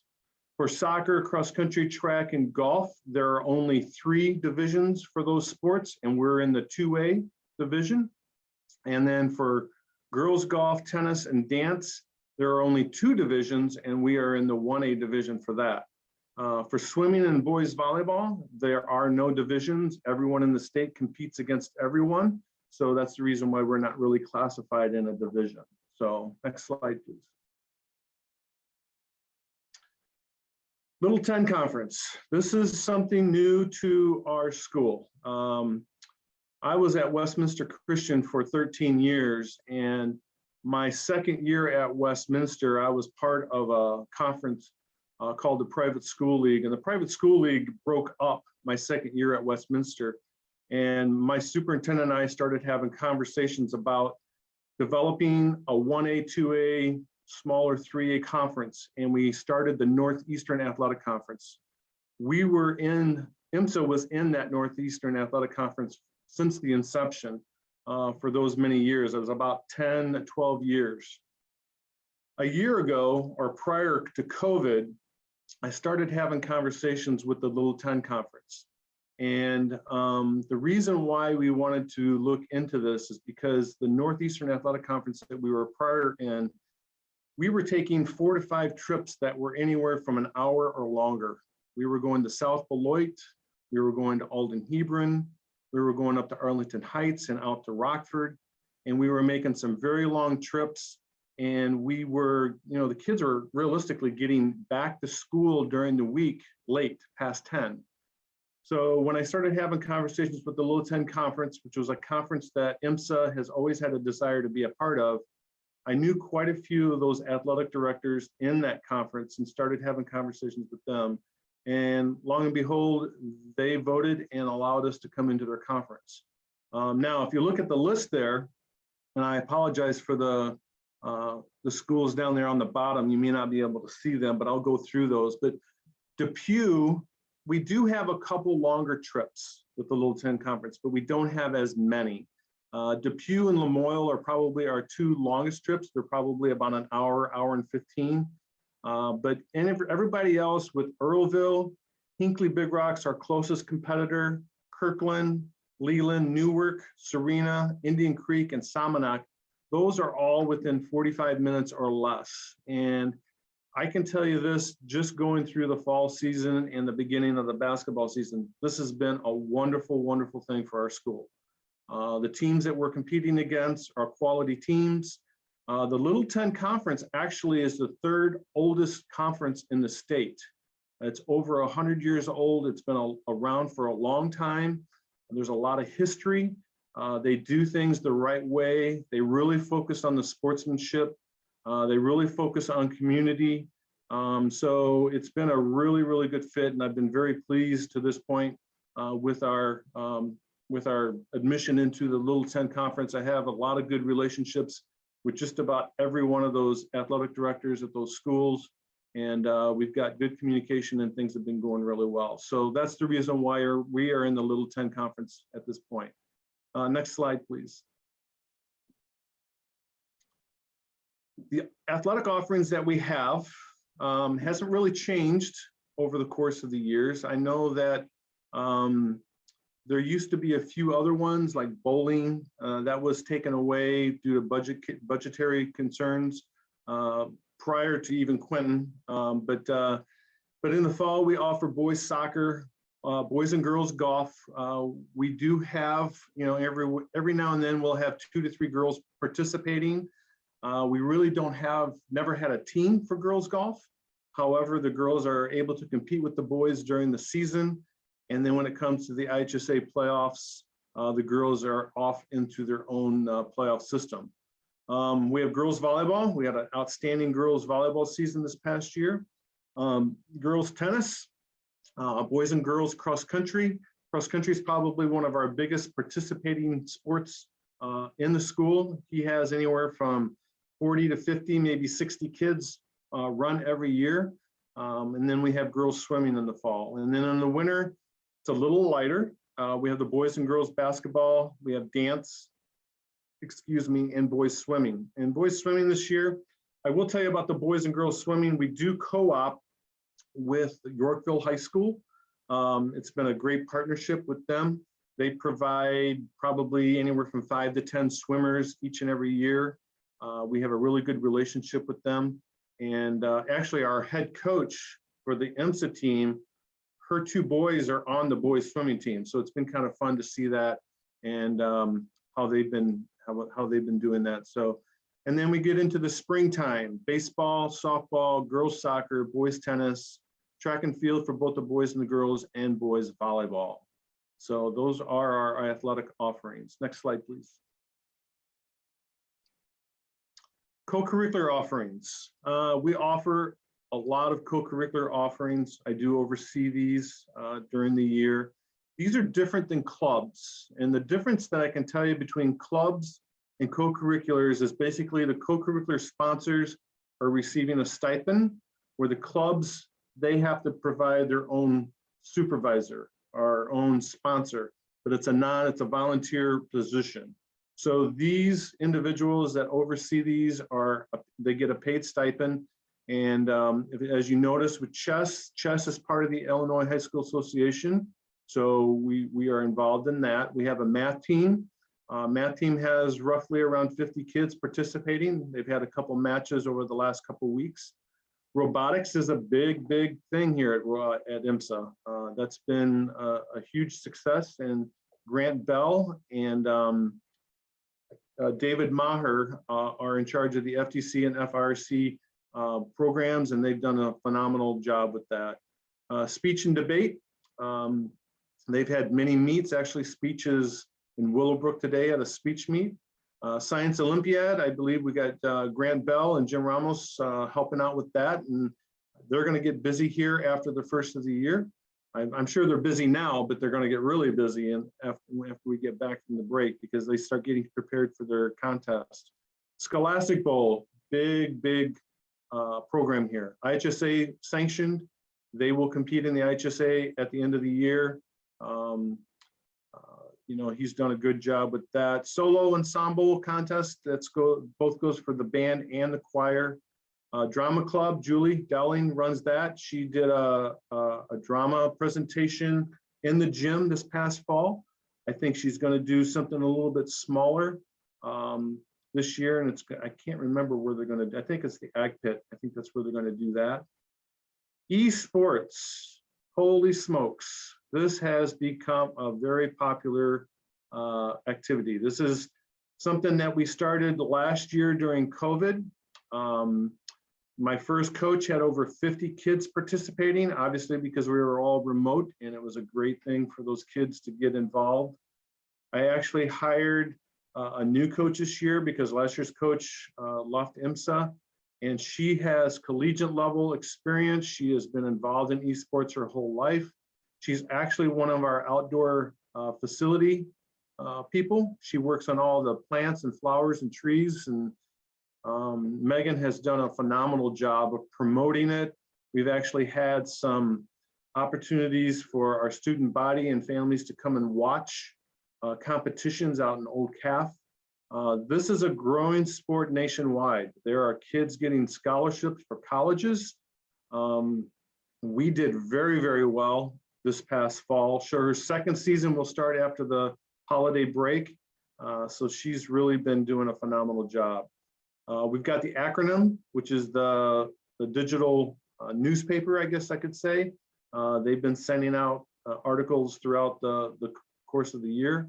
American Computer Science, and then yearbook. And Joyce has done a great job. Joyce also helps out with, you know, sports pictures and getting the yearbook all ready. So lots to offer, a lot of involvement.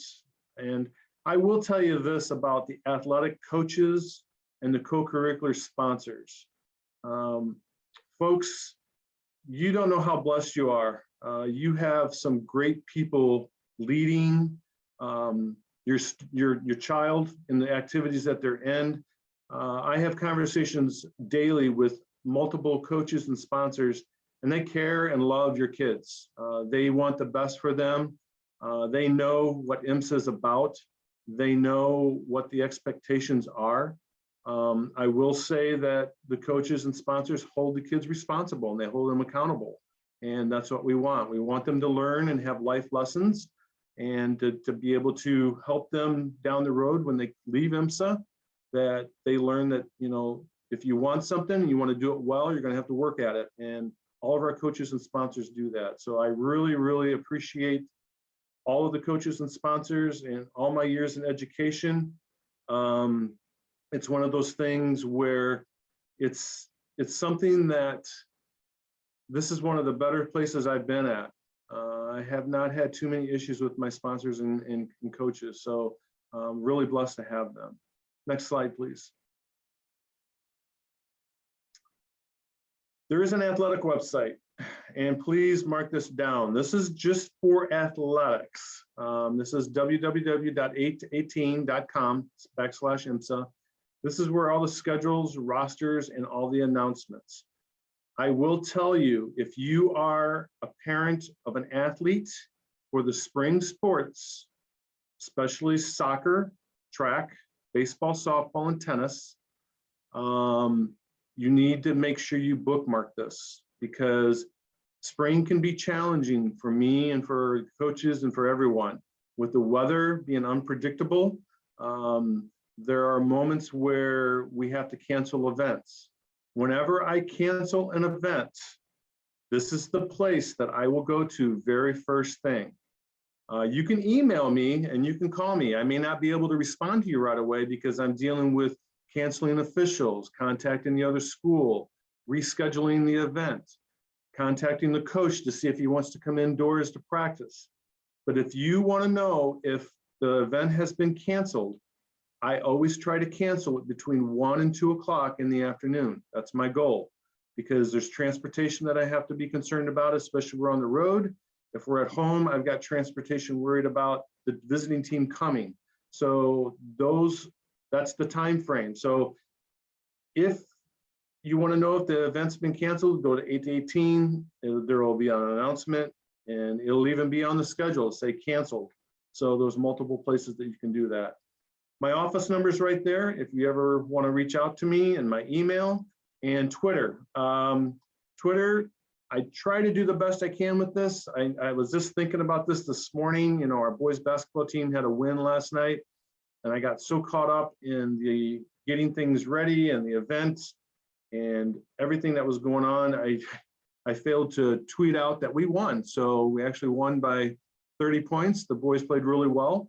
They've got another game this afternoon. So do the girls. The girls and the guys played this afternoon. So I will try to do my best to tweet that out. So if you want to follow, that's where you would go. And I try to do as many updates as I can with that. So I think that's up. Maria, is there any more, no more slides? Nope, that was your last slide. And okay. And thank you so much for all of that information, Rick. And I just wanted to also share that our tech team has also added that to our PAC website as well, for the athletics portion. So they can find it both on that and I do have a few more things, Maria, that was not in the slides. There's some really good things that I want to share with everybody. Obviously, if you've not been in the building or been around in the gym, we do have some new beautiful bleachers that were installed over the summer. We have new lighting in the gym that has been phenomenal. It's changed the whole complexity of the gym. I mean, when people walk in from other schools, they say, oh, what a beautiful place. And it was painted as well, so it was really nice. I touched on the coaches and how valuable they are. And then the last thing that's really important, especially for volleyball and basketball parents, we have a new camera system. It's called the NFHS, the National Federation of High Schools. We are actually televising basketball and volleyball games. This is a camera that's located in the gym. There is a subscription. I believe it's $10.99 per month. You can cancel anytime, but for that month, for $10.99, you can watch as many activities and events that you want during that month's time. So if you're just a volleyball parent and you just want to do just September and October and then cancel, you can do that. If you're a basketball parent, obviously you've got November, December, January, and February, and then you can cancel after that. We are looking into possibly doing something for swimming. We haven't made any decisions on that. I know that there are a lot of swimming pools in the area that have that, so that's something that I am looking into. And then on the other end of that, and not everything is just rosy, so I want to share my biggest challenge this year has been transportation. It started off pretty rough. Yellow buses are hard to get during the week, Monday through Friday. I cannot get a yellow bus until 4:45 or 5 o'clock, which is way past the time that I need them. So we've been very creative with teams using our minibuses and vans. I've actually had to rent a few charters at times. I'm trying to stay away from that because that's a very expensive cost for transportation. I have made a few adjustments in the spring to maybe move some games back in time so we can get a yellow bus. I just did that with girls soccer for the spring.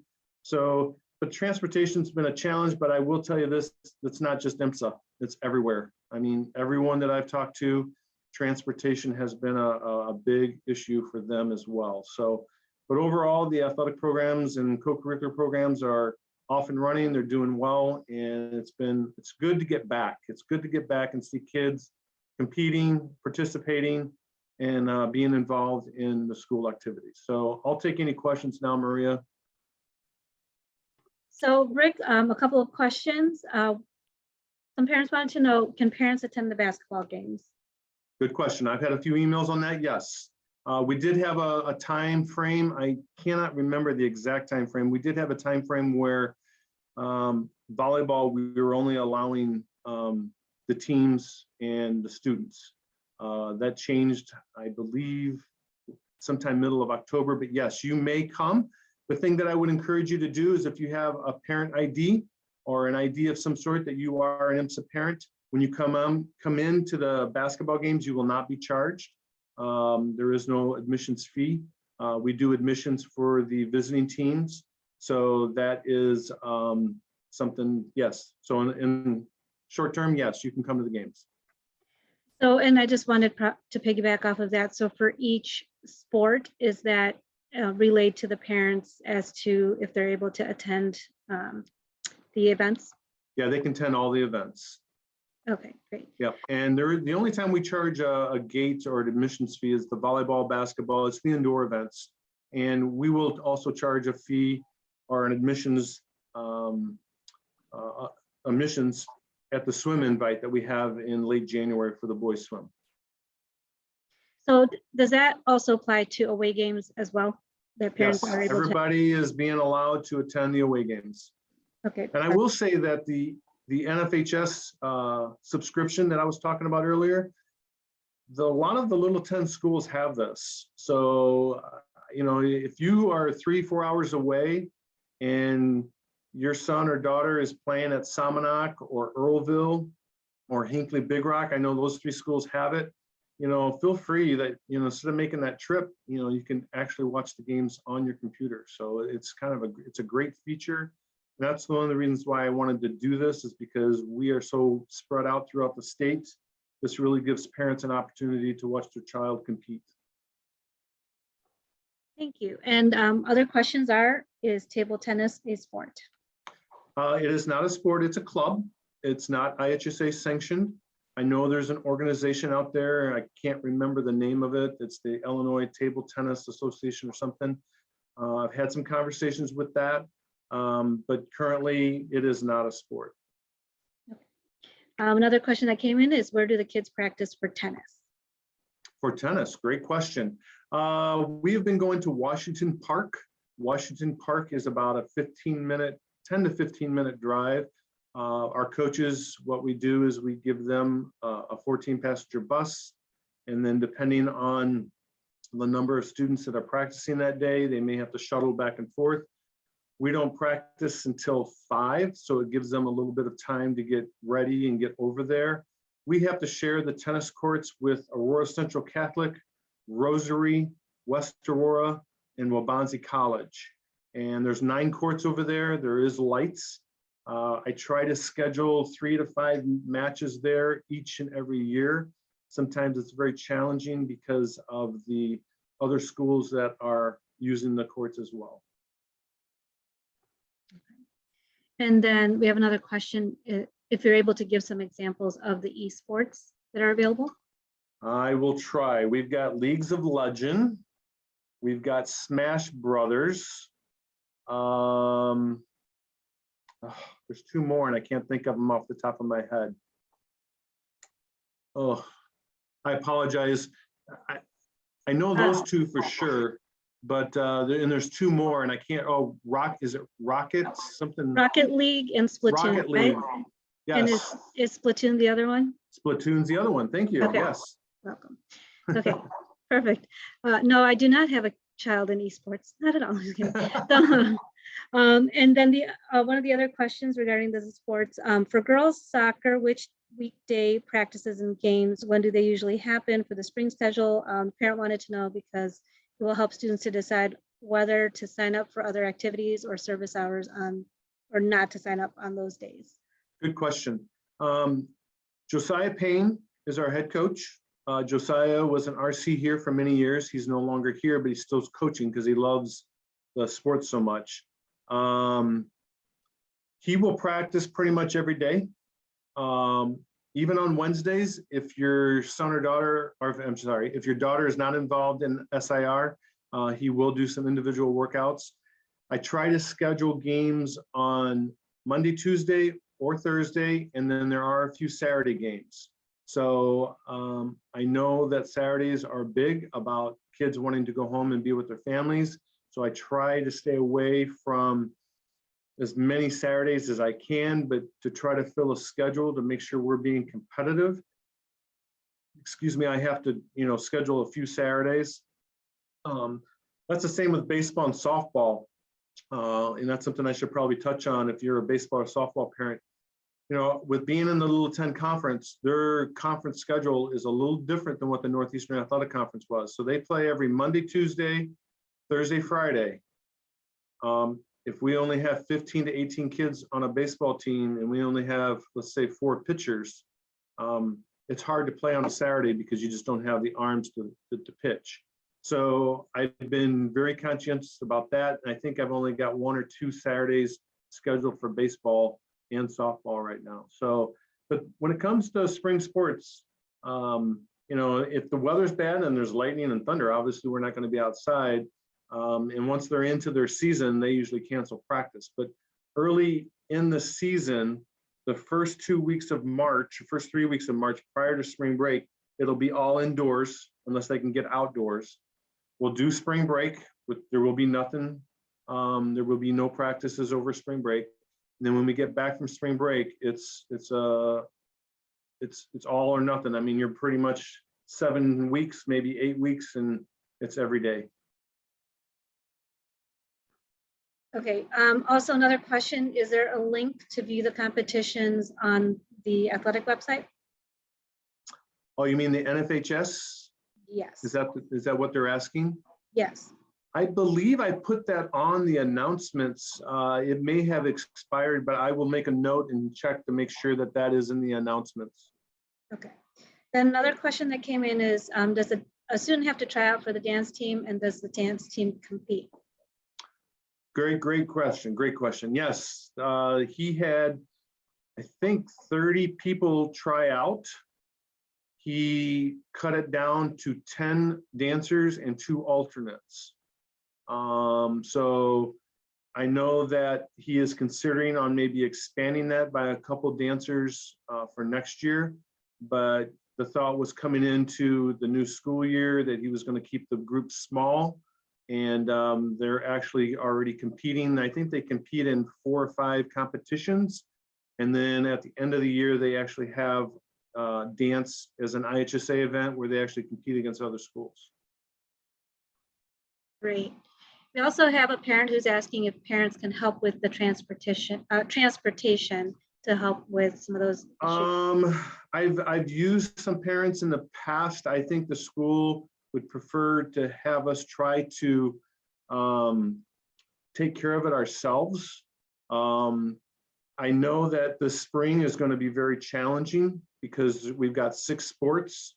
I've already started looking into that in December of how I'm going to be able to work through that. And I am working with Ms. Gannett on that right now on different options because we're only looking at April and May.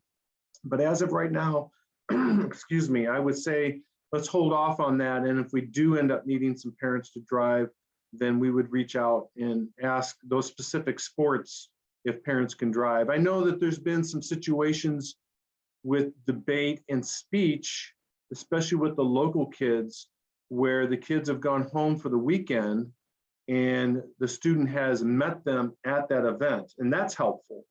And that's even a possibility. I don't know if we could ask a parent to take multiple kids because now you're running into liability. But if you're planning on going to a baseball game or a softball game or a soccer game, and you're going to be going to that game and you want to take your child, I don't see why that would be an issue. But taking other children or other students, it always runs into a liability issue. We also have another question. Can you speak to your fiscal situation, how that affects the strategic goals you have for the department? It's challenging. I'm not gonna lie, it's challenging. I tried to, I'll give you a situation we just had with swimming, the scoreboard council that runs the scoreboard break on us this past week. So we're trying to figure out how we're going to cover that and try to pay for that. My biggest concern right now fiscally is I'm having trouble getting workers for games and events. And I feel like my coaches and sponsors are not being compensated enough compared to some of the other schools. So one of my goals for this year is I'm doing some research and I'm going to be making a proposal to cabinet in regards to making sure to see if we can get them a raise in their stipends, because some of these people are working, making probably $2-3 an hour. I know that my basketball coach, my boys basketball coach, he's here so much. And I know that he and his coaching staff invest a lot of time, and that's not just boys basketball, that's everybody. Everybody's putting a lot of time in. And but yeah, it's been challenging at times, but we're making it work. That's the great thing about our coaches and sponsors that we have here at IMSA, is that they don't do it for the money. They do it because they love your kids, they love the school, they want to make sure that the kids are getting a great experience. Thank you. And another question is, what considerations are there for expanding the department to include additional sports that might appeal to IMSA students? Can you give me an example of that? What would be an example of that? What do you mean by, like adding sports? Yes, I was actually asking about things like that might be like rowing or climbing or some of the things that are some of the outlying sports, if you will. I don't know if that's a correct way to put it, but sports that aren't necessarily as popular within the bell curve, but definitely options for college for students, not as a recruit, but just as something that for the student Right. that isn't inside of those popular sports, whether it's rowing or crew or something like that. Yeah, I'm not quite sure how to even answer that question because I'm not familiar with those sports. I know there's been, table tennis is one that keeps coming up. I know wrestling has been brought to my attention. another one is badminton. So there's some things out there that, we have had conversations about, but currently what we have right now is what we're going to go with. That's great. It's a full department. Thank you. Okay, so just wanted to open it up. If there's any other questions for Rick? Okay, so Rick, if parents have more questions for you, they can just feel free to reach out to you correctly. Oh yeah, definitely. Okay. Yeah, just email me. My email's right there on that screen. From time to time, and I want to say one thing about the parents here. The parents here have been wonderful, very supportive. I'm sitting here looking at Gabriela Lima and her husband, who have been diehard volleyball parents that have just entrenched themselves into the volleyball program, and have been wonderful having them around. We just had the boys basketball game last night. We had a set of parents come to watch their son play basketball. They drove 2.5 hours to get here. That says a lot.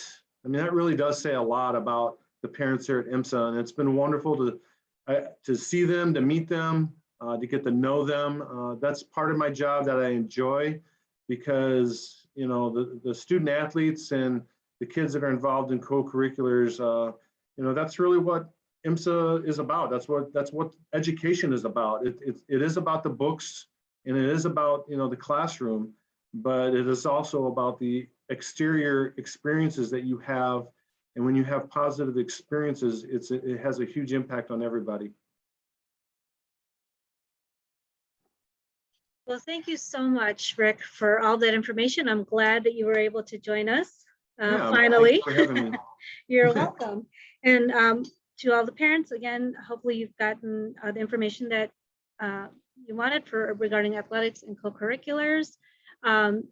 As Rick pointed out, feel free to go to the athletics website for more information, and the tech team has also added it to the PAC website, so you can, and it is a link to the same place, so you can go there as well. So again, thank you, everybody. And in the spirit of the holidays, just wanted to share my gratitude to everyone who is on this call, and also to all of the volunteers, the PAC volunteers, who help to run the PAC and put together all of these different events, activities, initiatives, because it couldn't be done without you. So I hope all of you and your students and families have a wonderful holiday. And I hope all of you are staying safe today and always, and enjoy your holiday break. So thank you again. We'll see you in January. The meeting is January 22nd. Okay. Thank you. Thank you. Thank you. Thank you. Thank you, Mary.